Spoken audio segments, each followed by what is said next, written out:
ለሰርግ እየተዘጋጀን ባለንበት ወቅት በቃ እዚሁ ባለው ሰው ሰርጋችንን እናድርግ፣ ቀለበታችንን እናድርግ፣ ሌላ ምን የሚያስፈልግ ነገር አለ አለች። አይ ቤተሰብማ ማሳወቅ አለብን። እናንቺ የምናረጋው ጋብቻ እኮ ለኔና አንቺ ብቻ አይደለም፣ ላንቺም ቤተሰቦች ለኔም ቤተሰቦች ትልቅ ነገር ነው። ቤተሰቦቼ እኛ ባንኖርም አንቺ ቤተሰቦች ጋር ሽማግሌ ላኩ፣ ቤተሰብ ከቤተሰብ ጋር ይተዋወቅ አልኳት።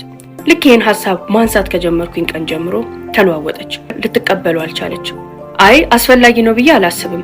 እኔ እናንተ ነን እንጂ የምንጋባው ቤተሰባችን አይደለም የሚጋባው አለች። ትዳር ማለት እኮ ህጋዊ ነገር ነው።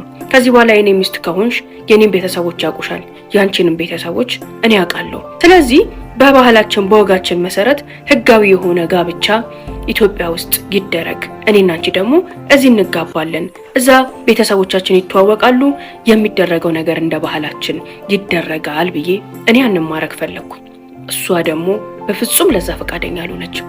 ከዛ በኋላ ስለ ሰርጉ ሲወራ መደንገጥ፣ የተለያዩ ሐሳቦችን ማምጣት፣ ቤተሰብ የሷን ቤተሰብ እንዲያቅና እንዲተዋወቁ ወንድሞቼና እናቴ እነሱ ቤት እንዲሄዱ በመጠየቃት ሰዓት መበርገግና መጨነቅ ጀመረች። ነገር ግን ትኩረትም አልሰጠሁትም፣ ችላ አልኳት።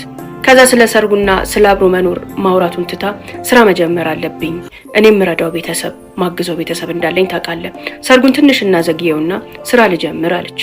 ለምንድነው ሰርጉ እንዲዘገይ የፈለግሽው አልኳት። የኔ ቤተሰቦች ዝግጁ አይደሉም፣ ስለዚህ ትንሽ እንቆይ ማለት ስጀምር እኔም ለምንድነው ብዬ መጨቃጨቅ ጀመርኩ። ያኔም ምን አለችኝ፣ የቤተሰቦቼ ቤት ሌላ ሰው መጥቶ የሚያየውን ያህል የሚያኮራ አይደለም፣ በጣም የተጎሳቆለና የወደቀ ቤት ነው። እዛ ቤት ውስጥ ማንም ሰው ለኔ ሽማግሌ ሆኖ ሄዶ እንድገመት አልፈልግም። ስለዚህ ትንሽ ልስራና ቤቱን ቢያንስ ቀና አድርጌላቸው አድሼው ያኔ ሽማግሌ ትልካለ። ከፈለክ እኔና አንተ እዚህ እንጋባ፣ ቤቱን ካደስንላቸው በኋላ ሽማግሌ ይላካል። ካልሆነ ግን ስራ ልጀምር፣ ቤቴን ላሳድስ፣ ከዛ እንጋባለን አለች። የኔም ቤተሰቦች ቤት እኮ ከዛው የተሻለ አይደለም። የኢትዮጵያ ኑሮ እናውቀዋለን። ሁላችንም ተመሳሳይ ኑሮ ነው የምንኖረው። ማንም ማንንም አይገምትም። ግን አንቺን ቅር የሚልሽ ምቾት ማይሰጥሽ ከሆነ ኢትስ ኦኬ እረዳሻለሁ ብዬ ተቀበልኳት። ሁለት በዛም ሰርጋችን ዘገየ ማለት ነው። ያንንም ስልሽ አብረን የምንኖረው ዋትስአፕ እና ቴሌግራም ላይ ማስፈራሪያዎች፣ ዛቻዎች፣ አላስፈላጊ ስልኮች ይደወሉልኝ ጀመር።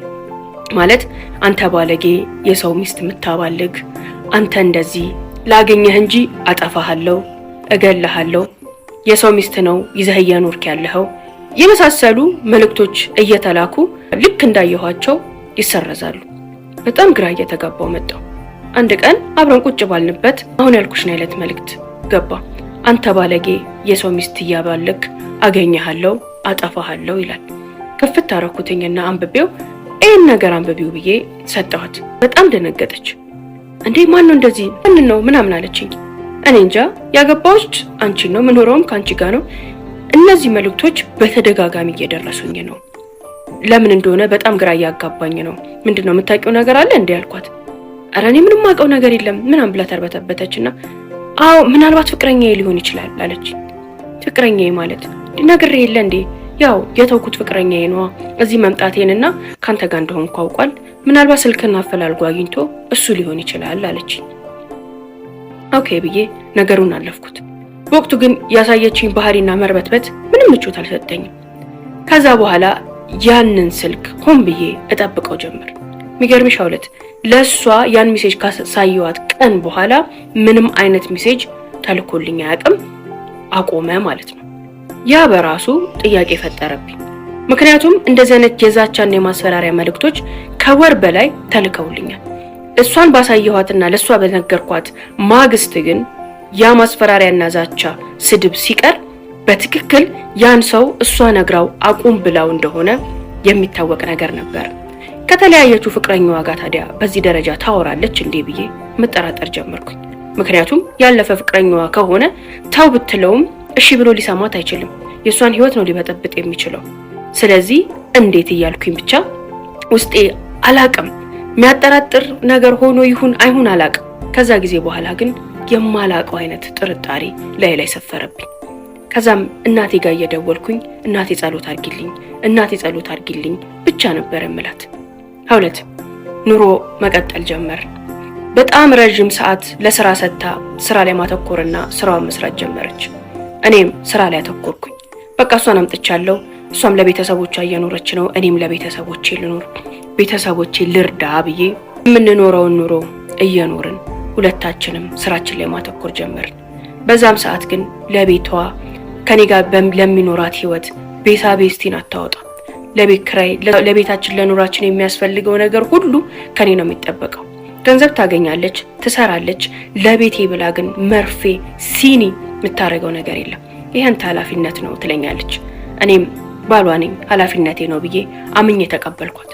የሷ ገንዘብ የት ነው የሚሄደው በምላስ ሰዓት ለቤተሰቦቼ ኢትዮጵያ ልካለሁኝ፣ ነግሬሃለሁ፣ ማስተዳድሮ ቤተሰብ አለብኝ ነው የምትለው።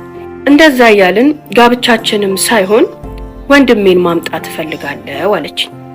ስል ወንድሜን ማምጣት ፈልጋለሁ። ያኔ ቅድሚያ የኔን ቤተሰቦች እናምጣቸውና ከዛ በኋላ እሱ ይመጣል አልኳት። በፍጹም አለች። ወንድሞቼና እህቶቼ ሁሉም ስራ የላቸውም። እቤት ውስጥ ያገኙትን ነገር ተፍ ተፍ እያሉ ከእናቴ ጋር ነው የሚኖሩት። የኔን እጅ ጠባቂዎች ናቸው። አንዳቸውን እንኳን እዚህ ባመጣ አንዱ አንዱን ይጎትታል። ስለዚህ ቅድሚያ እነሱ ይምጡ። ያኔም ቃል ገብቼላቸዋለሁ። አንቺም በማምጣቴ በጣም አዝነውብኛል፣ ከፍቷቸዋል። እሷ ትምጣና ከዛ እናንተን አመጣለሁ ብዬ ቃል ስለገባሁላቸው እነሱ ይምጡና እሱ ይመጣል አልኳት። በጣም ተቆጣች፣ ተናደደች፣ አኮረፈች። ለምን ታኮርፊያለሽ አልኳት። አይ በቃ መምጣት አለበት ብያለሁ፣ መምጣት አለበት፣ አንድ ወንድሜ ነው ጓጉቶ ይጠብቀኛል ብላ ብቻ ቁም ስቅሌን አበላችኝ። ቤት ውስጥ የነበረው ንጭንጭ የነበረው ቫይቭ በቃ ምንም ነገር ደስ አይልም ነበር። ያንን ነገር ሽሽት እሺ በቃ እንዳልሽ ብዬ የወንድሟ ፕሮሰስ ተጀመረ። ሀውለት የወንድሟ ፕሮሰስ ሲጀመር ወንድም ያለችው ሰው የአባት ስምና የሷ ስም በምንም አይገናኝም። በጣም ግራ ተጋባሁኝ። እንዴ ወንድሜ ነው አላልሽኝም እንዴ ስላት፣ አይ ወንድሜ ነው አለችኝ። ታዲያ የአባታችሁ ስም ምንድነው አልኳት። አይ በእናት ነው እንጂ በአባት አንገናኝም አለችኝ። በጣም ተናደርኩ። እንዴ ምን ሆነሽ ነው? እኔ የእናት የአባቴን ልጆች እህትና ወንድሞቼ ላምጣ ስልሽ እንደዛ የሆንሽው የእናትሽን ልጅ ለማምጣት ነው አልኳት። እሱም ቢሆን እኮ የቅርብ ነን ወንድሜ ነው አለችኝ። አሜን ብዬ ተቀበልኩ። የሚገርምሽ ግን ወንድሟን ሳይሆን ባሏን ነበር ወደ ፈረንሳይ ለማምጣት እኔ ቤት ውስጥ ተቀምጣ እኔን አግብታ የኔን ገንዘብ፣ የኔን ጊዜ፣ የኔን ህይወት ተጠቅማ ለማምጣት ስትሞክርና ስትለፋ ነበር።